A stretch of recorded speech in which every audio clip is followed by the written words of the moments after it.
कंस की कहानी। कंस का जन्म यदुवंश में हुआ था और वह राजा उग्रसेन का पुत्र था। वह बचपन से ही बलशाली और अत्याचारी स्वभाव का था।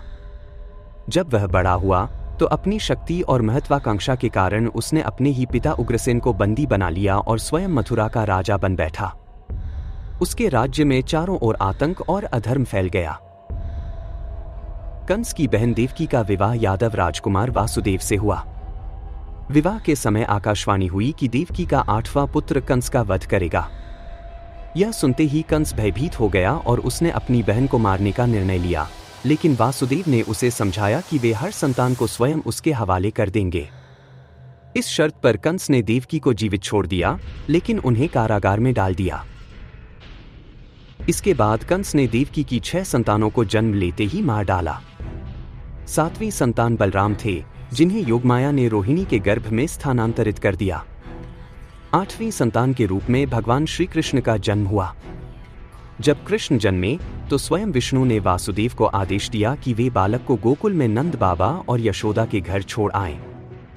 उसी समय योगमाया ने यशोदा की पुत्री के रूप में जन्म लिया। वासुदेव ने नदी पार कर श्री कृष्ण को गोकुल पहुंचाया और बदले में कन्या को लेकर वापस लौट आए।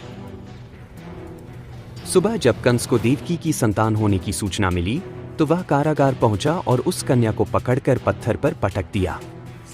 लेकिन वह कन्या हवा में उड़ गई और देवी का रूप धारण कर बोली, हे कंस, तेरा संहार करने वाला जन्म ले चुका है। यह सुनकर कंस भयभीत हो गया और श्री कृष्ण को ढूंढने के लिए मथुरा के आसपास के सभी क्षेत्रों में अपने दानवों को भेजा।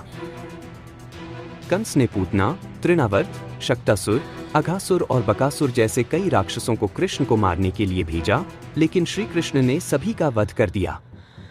जब कृष्ण किशोर अवस्था में पहुंचे तो वे बलराम के साथ मथुरा गए।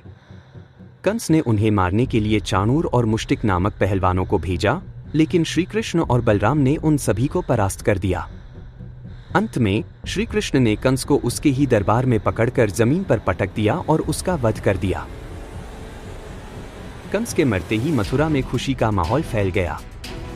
उग्रसेन को पुनः राजा बनाया गया और यदुवंश ने पुनः धर्म और न्याय की राह पर चलना शुरू किया। इस प्रकार भगवान श्री कृष्ण ने अत्याचारी कंस का अंत करके धर्म की स्थापना की और अन्याय का नाश किया।